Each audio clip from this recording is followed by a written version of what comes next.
SCP-6119 Sisyphus Shrugged. Object Class Keter. Special Containment Procedures.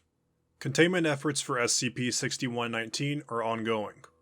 The boulder has never been observed to move outside of LOC-6119, thus containment is focused both on guarding this region and on preparing for the eventuality that SCP-6119 leaves it. A high-density perimeter wall around LOC-6119, which is being continually reinforced, may slow the progression of egress to the point that SCP-6119 redirects, remaining within the safe zone. Mobile Task Force Upsilon-83, White Whalers, guard the perimeter of LOC-6119 from interlopers, and remain on standby to track down the object should it breach this wall.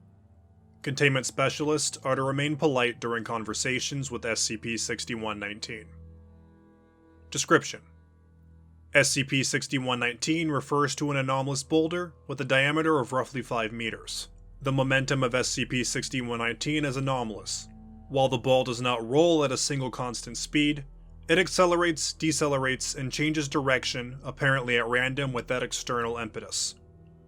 Limited testing suggests that SCP-6119 is resistant to all forms of damage. The composition of SCP-6119 remains unknown for this reason. While the object's movement is not directly affected by collision with obstacles, it has been noted that periods of extensive, ongoing collision are often accompanied by SCP-6119 redirecting to a clearer course. While SCP-6119 is capable of traveling in any direction, it has remained within an unmarked 50 square kilometer zone, making abrupt turns as it approaches the outer borders of the zone. The hypothesized safe zone has been designated LOC-6119. The zone is located north of Jasper National Park, Alberta, Canada, and remains uninhabited. Containment specialists for SCP-6119 have been relocated to temporary site S-281, located on the border of LOC-6119 for ease of observation and testing. SCP-6119 is telepathic. It is capable of communicating with humans within 50 square kilometers. The object cannot communicate with subjects individually. Its transmissions are simultaneously perceived by all humans in range. Subjects perceiving this conversation refer to sensations of a voice, stating it is low, gravelly, and monotonous. The nature of SCP-6119's telepathy only became apparent partway through containment efforts. Its discovery and the development of containment are logged in addenda below. Addendum 6119-1 Impromptu interview with SCP-6119 by containment specialists. This log was recorded during laboratory hours at temporary site 6119. At this point, researchers Hammond and Roach were on week 2 of their projected 5-week containment investigation process. Hammond and Roach are taking notes on a recent collision test. Hammond: So, concrete's out. Roach snaps her fingers. Roach: Right out. Didn't stand a chance. What's next on the list? Sponge. A bit of a wild card, but it's worth a try. Right. How else are we gonna stop this thing? Unknown. You could ask me. Hammond and Roach freeze. Roach triggers a silent alarm, then nods to Hammond. Hello? I'm right here. You could just ask me. Ask you? Are you identifying yourself as SCP-6119? I'm right here. You could just ask me. I don't like people talking behind my back. We weren't talking behind your back. We just didn't know we could talk to you. You're SCP-6119, correct? All of me is my back. No transcription of the psychic transmission was required, as statements made by SCP-6119 were also picked up by active audio recorders and transcription devices. When questioned about this aspect of its psychic transmissions, SCP-6119 stated that doing so was only sensible. Addendum 6119-2. Selected transcripts of communication with SCP-6119. After the events of Addendum 6119-1, SCP-6119 began to regularly initiate contact with the containment team while rolling within range of temporary site S-281. Given the area of LOC-6119 and SCP-6119's range of communication, periods of communication did not tend to last for longer than 10 minutes. The object displayed a preference towards holding conversations with researchers Hammond and Roach, who were encouraged to treat these incidents as opportunities to gather data on the object's possible motives and origins. Their queries are often eclipsed by the object's desire to discuss only its present situation. Log 11. Roach. We'd like to take this opportunity to ask if you know where you came from. SCP-6119. I don't know what you mean. I'm right here. Can't you see me? I came from where I was. Behind me. You don't recall anything before you were here? Before being in the boulder? Nothing springs to mind. I am more than a little distracted by all the rolling around. I can't be sure that my memory is working. And I have an earache. But you're certain that this is something that has been done to you? That there was a time when you weren't like this? Hammond. You have ears? I feel you're being insensitive to my situation. If this happened to you, you'd be in a lot of pain. You wouldn't want to talk about your roots. You would scream or cry. I'm sorry. Are you alright in there? No. I am extremely uncomfortable. There's no air in here, and I would very much like to vomit. I think my mouth is full of rock. You have a mouth? Where is it? Please don't ask me that. Can you slow down for a bit? We'd like to inspect your composition. What do you mean? I can't write, not with all these broken bones. Your chemical composition. You'll have to slow down so we can try to take a sample. You can't do that for us? I don't think I can do anything about this. I may be able to speed up. I don't think I want to try that. It would make me very ill. At times, SCP-6119's attempts to contact Containment Specialists occurred when they were otherwise engaged. This, combined with the object's obtuse nature, made efficient communication difficult. Log 35. SCP-6119. Are you working hard? I want to discuss my predicament again. Hammond. We're on lunch break right now. We'll be back soon and we can discuss it all you like. At some point, you're going to have to explain it to me. Lunch break? Eating. All containment specialists pack their food and begin to return to the observation deck. Roach. Can you hold on for a moment? We have a few more psychological tests we'd like to run. I don't understand. You said I was faster than a human. I don't think you could catch me. If you'll just wait a few moments, we'll be back to the observation deck. I'll be bored of this by then. I can't wait around for you. You know I can't control this. Tell me about food, and also salt. SCP-6119 continued to question the containment team on food and eating for the 5 minutes taken to reach the observation deck. At this point, SCP-6119 had rolled outside of communication range with temporary site S-281. Addendum 6119-3. Further transcripts of communication with SCP-6119. It is possible that the above occurrences led to a strained relationship between SCP-6119 and containment specialists. While the object's psychic transmissions continued to suggest that the boulder's movements were uncontrollable, Members of the containment team believed its behavior was caused by a petty and stubborn personality. Log 40. Junior researcher Wallace sneezes twice in a row. SCP-6119. What is that noise they make sometimes? Hammond. Sneezing? It sounds like they're scared of something. Roach. No, they're sneezing because they've got a blocked nose. Yeah, there's a cold going around the site. Okay. It's a biological response. We blow air out of the nose and mouth. It helps to clear the nose out. Stop it. Wallace. I can't stop it.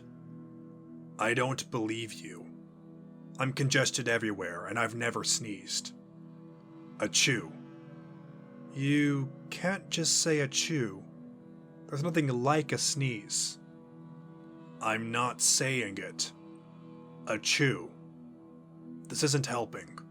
No. I'm afraid I'm still very bunged up. It's like chicken wire and a treacle throughout my nose. Achoo. If anything, I'm more annoyed now. What? It's vexing that this works for you, and not me. After the events of Log 40, SCP-6119 requested that no staff sneeze while within LOC-6119. An increase in the object's average speed was observed after it was told this request was unreasonable. Log 62. The containment team is discussing the development of a proposed containment method, a ramp along the perimeter with the aim of redirecting SCP-6119's momentum upwards. Roach. About 30% of the experimental containment ramp has been built in the past 2 weeks. We haven't had a single workplace accident, there's no shortage of materials, and all tests suggest this will work like a charm. We're really on a roll here. SCP-6119. I would appreciate it if you didn't use that term again. Hammond. Workplace accident? No. Experimental containment ramp? No. On a roll? Yes. That one. Oh. That's the 3rd time this month. I find it grating. Insensitive. Because of the boulder? Because of the boulder. After the events of Log 62, SCP-6119's movement became more erratic. The term on a roll was logged twice in the following week. In this same week, SCP-6119 collided with a section of the containment ramp, breaking through. The containment procedure was cancelled. Given the pattern of behavior, it was surmised that SCP-6119 had some level of control over the path taken by the boulder. Incident 6119-13 led to an abrupt change in SCP-6119's behavior. An update to its containment procedures is in progress. Update. Incident 6119-13.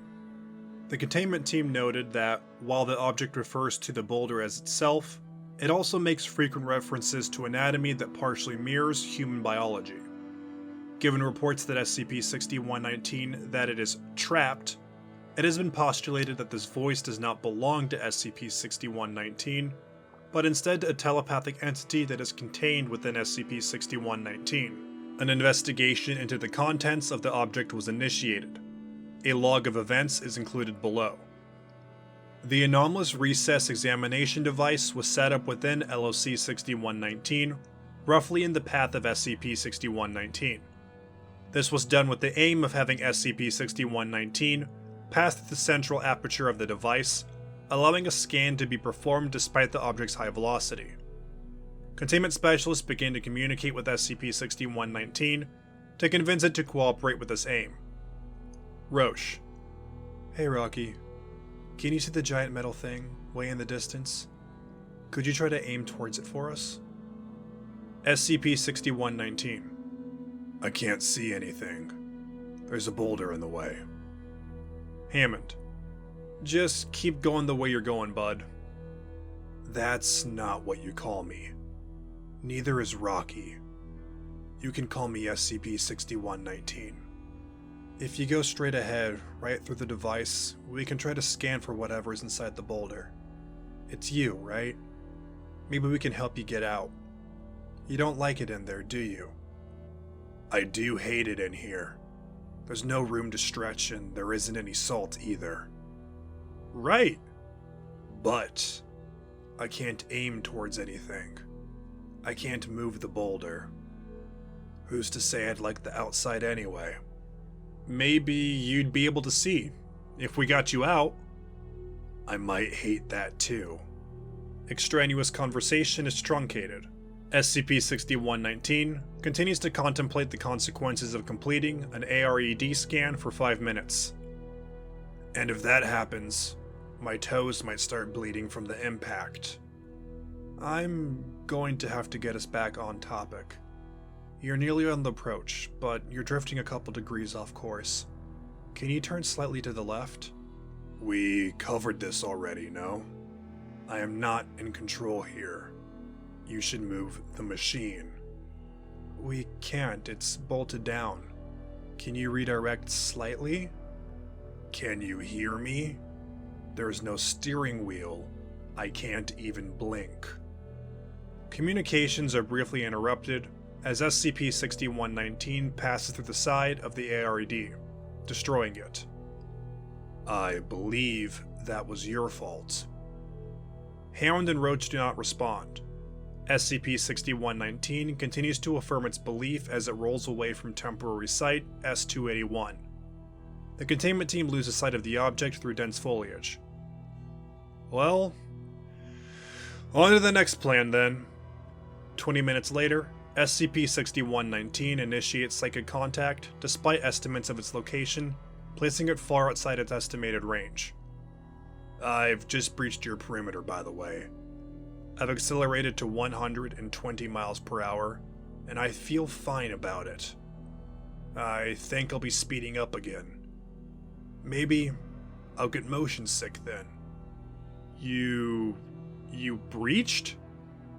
Yes, I'm out. How are you?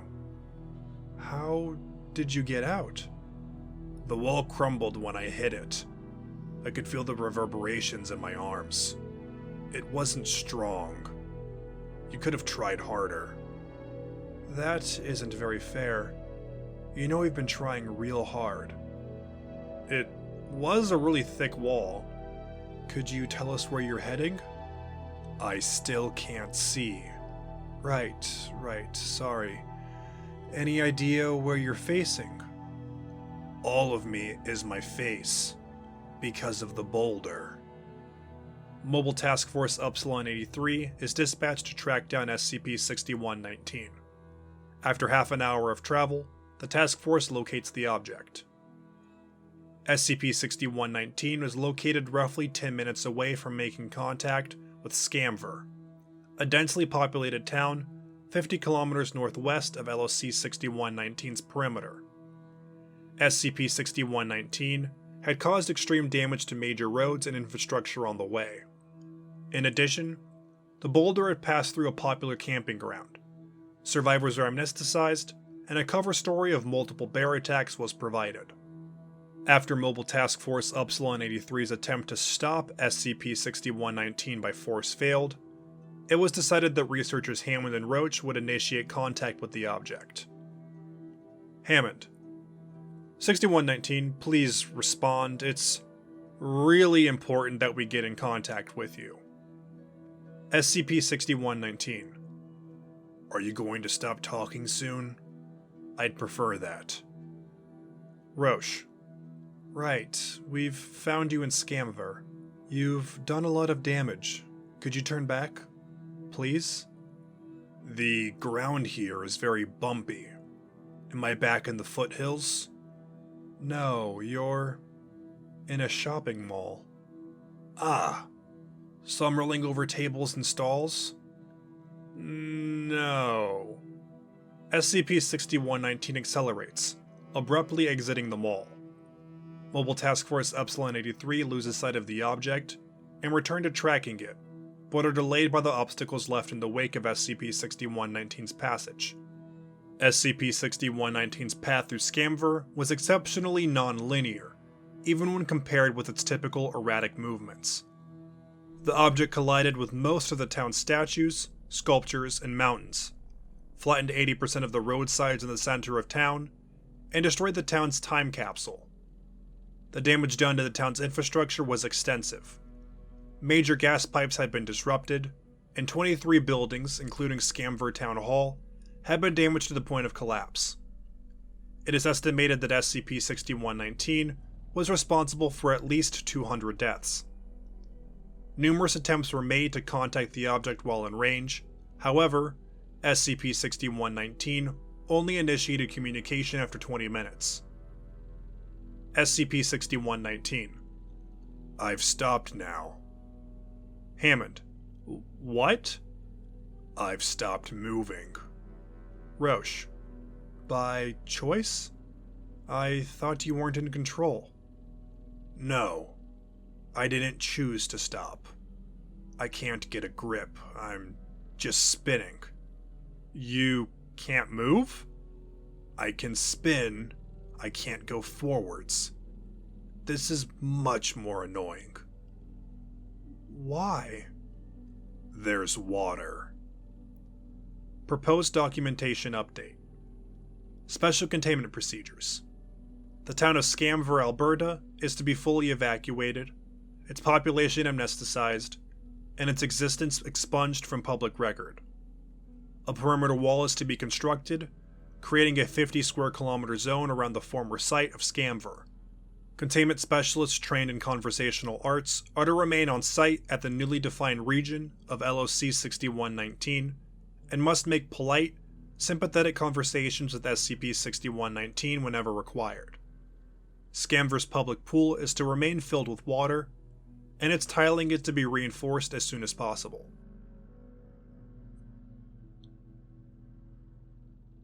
Thank you for listening to SCP-6119.